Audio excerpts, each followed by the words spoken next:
welcome to the Passenger Seat Podcast, a podcast designed to fill your passenger seat with chat about classic cars, all recorded from my 1968 Morris Minor Peggy. I'm Becca, and today I'm on my way home from work, and I'm going to be talking to you about the logistics of me doing this thing, driving home from work, driving anywhere when Peggy goes away for her restoration work, because putting a car in for restoration is not only expensive, but when it's the car that you've dailied for coming up to 4 years now, you've got to think about what your plan is. So I'm going to talk you through some of the options that are available to me and what I've been kind of thinking, and ultimately haven't yet decided, haven't yet got a plan, but we've got some other things to think about before then. So I'd be interested to hear kind of what you guys would do in my situation, and whether you've had to do the same thing and think about what you're going to drive, and what the kind of long-term outcome of that was for you.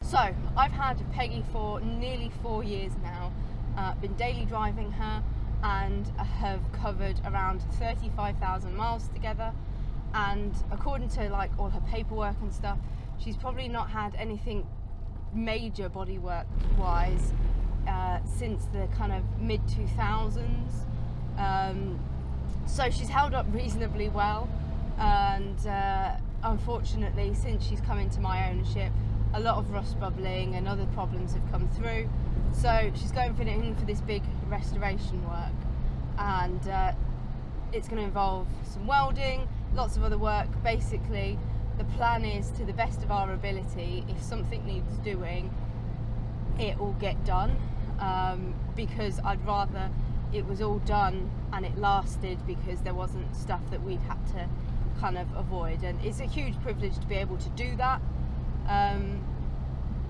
Not everyone's going to be able to restore a car in that way. Sometimes it has to be done in bit parts and things like that. But the long and the short of it is that Peggy's going to be gone for at least 2 months. The gentleman that I've got her booked in with has said that she's going to go to him end of March, beginning of April kind of time, and I need to do some bits and stuff to her before that, before she goes in, and he's estimating around 2 months.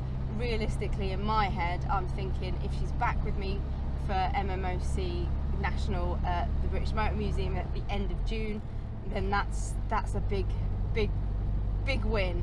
But if she's not, then that's fine, because again, this is something that's hopefully going to mean that she lasts me for years and years and years after this point. And also she's already been to Gaydon once this year, and so perhaps I'll have something else to take to Gaydon for some of the events that we've got there this year.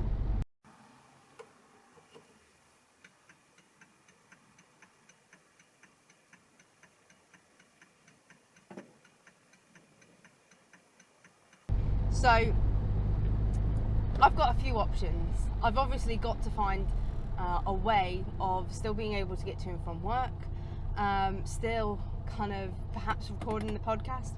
The podcast will have to go on a bit of a break at the end of this season regardless, but I might want to start picking some stuff up and sharing that with you, and so having something potentially to record a podcast in might be worth considering. So there's lots of things to think about when I'm looking at kind of what happens next. A little refresher in terms of what our fleet is like as a house at the moment anyway. We have 3 cars in total and 1 motorbike, which I think for most people, when it's a 2-person household, is probably plenty, but that isn't necessarily the case. I think the first thing that we're going to talk about is, okay, struggling through with what we've got. Peggy goes away, we're down to 2 cars and a bike. The problem is that Jamie's CBT has lapsed, so we would need to get him a new CBT, and then I could use our modern car for most of my commuting. And then there's the Spitfire. The Spitfire was bought nearly 2 years ago now, and has done some runs, and we've had some fun with it, but it's really become Jamie's kind of tinker project that means that a lot of the time it can be off the road. We've had all of that stuff to do with the vibrations and stuff that we've had to address, and we've had lots of issues around the head and the head gaskets, and also he spent a lot of time putting a roof on it as well. So in theory could be up and running and able to take on some of the duties, and that would be ideal, but it's a car that we've never really properly dailied, and when you put a car into daily service you inevitably find lots of things creeping through that are unexpected. So having the modern, the Spitfire, and then the CBT 125 motorcycle kind of working all together is possible, but it would be nice to have something else perhaps to take some of the load off if we can.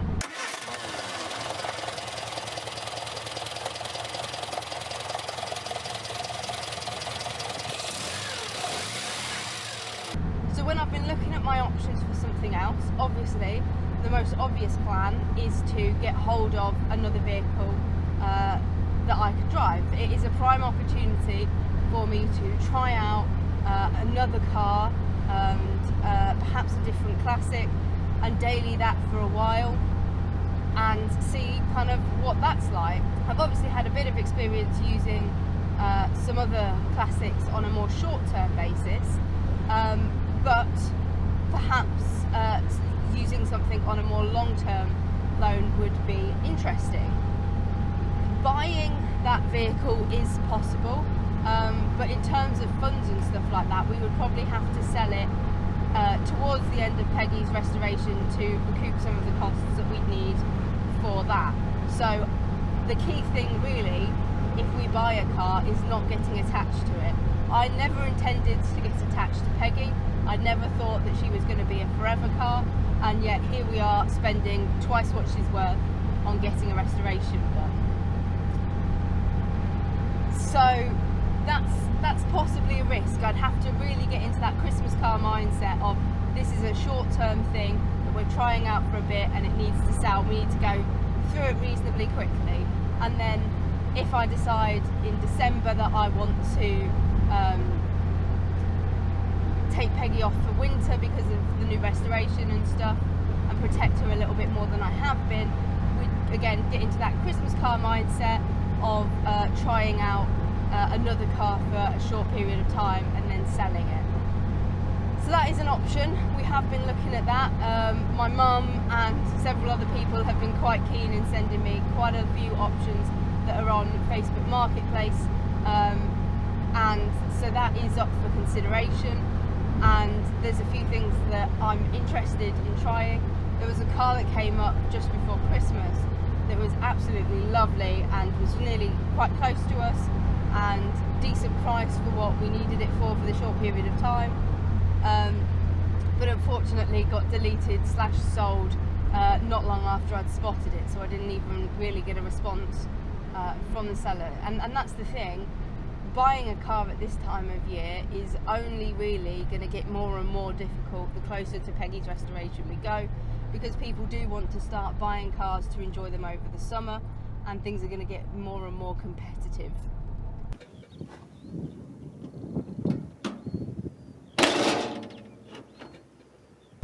And it also, a new unknown car faces the same problems we've got with the Spitfire in reality, in the fact that it's a car that we don't know.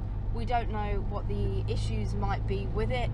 We don't know kind of how it's going to react to going into daily service. So things are going to crop up. So yes, it might take some of the load off of our existing fleet, but might create more problems for us as well. So that's a potential. Then got the potential of borrowing a car from a friend. I've been very kindly offered a few friends who have said, hey, I've got this car kind of that I'm thinking about getting rid of in the long term, but for now, if you needed it, I'd be more than happy to kind of loan it to you. So that is a potential. There's always some logistics around kind of borrowing cars off of friends, in case anything happens to it, because these are old cars and stuff happens, and stuff breaks, and so you'd have to be kind of quite ironclad in what your options were.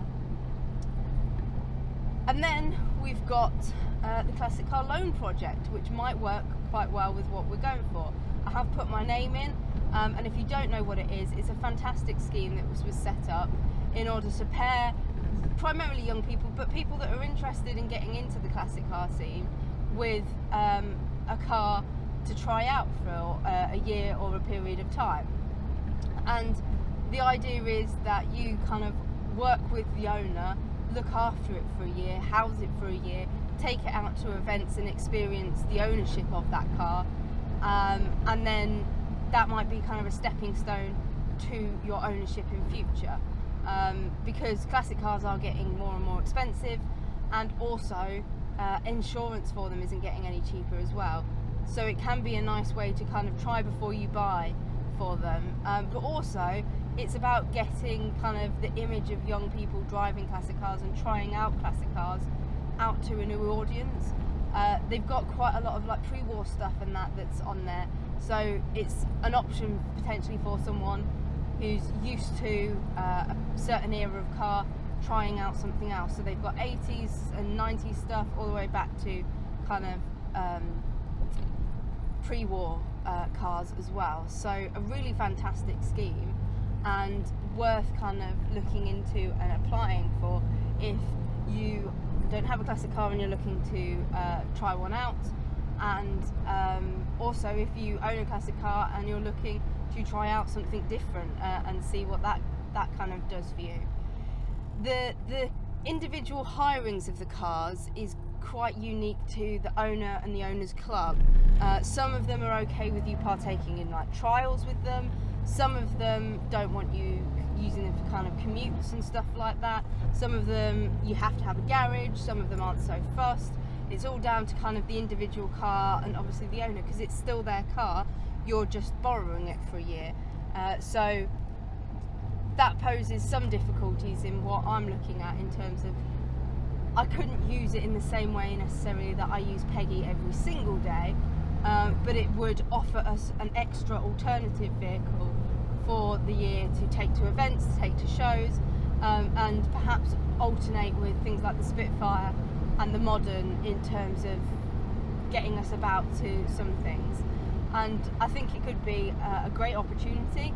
I'm fortunate in the fact that I work in a place where there is lots of young people, and lots of my students take a lot of interest in my cars and my interests in the classic vehicles. So being able to expose them to a classic car loan project could be really beneficial. But obviously it's going to need housing and stuff like that, which for the summer and stuff will be fine, but on a longer term basis might be more tricky when Peggy comes back and we need to house the Spitfire and things.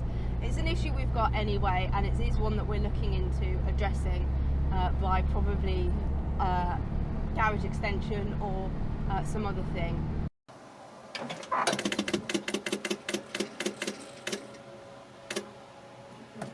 But none of this is decided on. That's kind of our options as it stands at the moment, and to be honest, what I think we'll go for changes every single day, depending on kind of what seems to kind of pop up on Facebook Marketplace, how well the repairs and things are going on our current fleet. It's all kind of up in the air at the moment, and I'd really welcome some thoughts about what you think we should do. What would you like to see happen on the Passenger Seat podcast, and hear me kind of experiencing and going through. It is kind of all about sharing my experiences of classic car ownership, and it turns out that this next stage is putting Peggy in for restoration and working out what the challenges are of still being able to get to work and stuff like that. I will still obviously be able to get to work, but in terms of the logistics changing is, I think, an interesting thing, and also how some of it's going to possibly change when she comes back. How I'm going to feel about using her and stuff like that. I'm pretty confident at the minute for the summer and stuff like that, I'm really keen to carry on using and loving her and having a great time with classic daily driving. But when it comes to winter and stuff like that, I perhaps am going to have to be more careful. And so it is a big turning point coming up, I think, in my classic car ownership as to what the future holds for how I use and interact with classic cars, and I'm really excited to see how that pans out, and I hope you are too. So that's my thoughts. Do I buy a car? Do I borrow a car? Do we stick with the fleet that we've got? Do I loan a car from the Classic Car Loan Project? I'd love to hear your thoughts and what you would do in my situation. But in the meantime, drive safely and happy motoring.